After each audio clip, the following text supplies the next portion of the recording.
Après plusieurs années de partenariat entre la RDC et la MONUSCO, l'heure est venue pour la réévaluation de ce partenariat stratégique. Le Conseil de sécurité a récemment renouvelé pour 1 an le mandat de la MONUSCO et conformément aux souhaits de la République démocratique du Congo. Ce partenariat doit être réévalué pour aboutir à sa fin après les élections de décembre 2023. Voilà pourquoi cette réunion RDC-MONUSCO prévue depuis quelques mois s'est tenue aujourd'hui sous l'autorité du président de la République, Félix-Antoine Tshisekedi Tshilombo.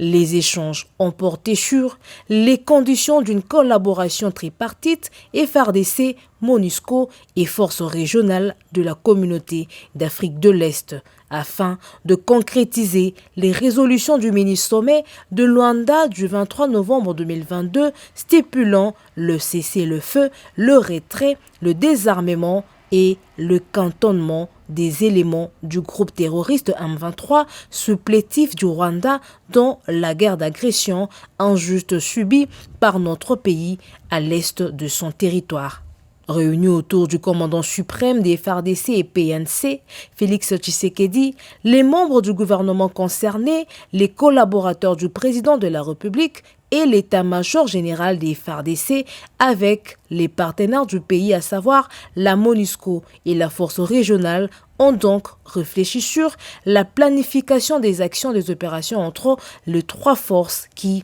permettra de ramener la paix et la stabilité dans la partie est de la RDC. Il est question là aussi de discuter des missions respectives ou conjointes qui doivent être accomplies dans les cadres de la mission de la force régionale. Aujourd'hui, il était question de faire le point de la relation entre le gouvernement de la République démocratique du Congo et la mission des Nations Unies suivant l'esprit de la résolution qui a été adoptée. Vous savez que dans cette résolution, il a été aussi fait mention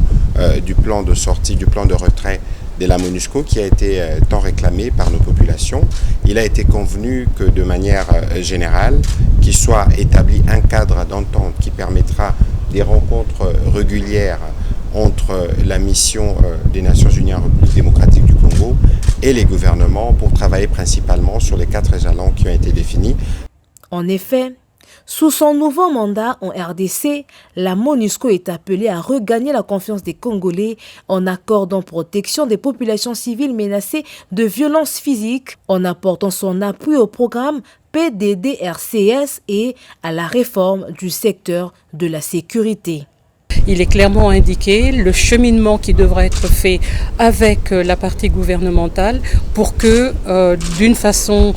accélérée, en mettant en œuvre le plan de transition qui doit être réévalué, comme l'a dit aussi le porte-parole du gouvernement, les jalons 1 à 4 et 15 procédant de processus électoral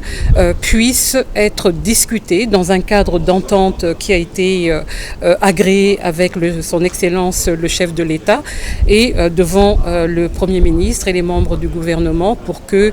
nous puissions d'une façon très claire, le plus rapidement possible, voir des résultats concrets et palpables pour tout le monde sur terrain dans les 2 Kivu et dans l'Ituri. Pour rappel, la résolution du Conseil de sécurité des Nations Unies de décembre 2022 s'était félicitée des processus régionaux, notamment le processus de Nairobi et de Luanda, pour restaurer et imposer la paix dans la partie est du pays. Ainsi donc, la MONUSCO devrait soutenir les FARDC et la force régionale de la communauté d'Afrique de l'Est dans leur objectif de contraindre le M23 à cesser les hostilités, à se désarmer et se cantonner dans les zones désignées à cet effet. Peu avant cette réunion élargie, le président de la République avait convoqué la partie congolaise composée du vice-premier ministre des Affaires étrangères, le ministre de la Défense, le porte-parole du gouvernement, le conseiller spécial du chef de l'État en matière de sécurité, le coordonnateur de la sécurité interne et le mandateur spécial du chef de l'État, ainsi que l'état-major général pour pouvoir mettre en place une stratégie nationale.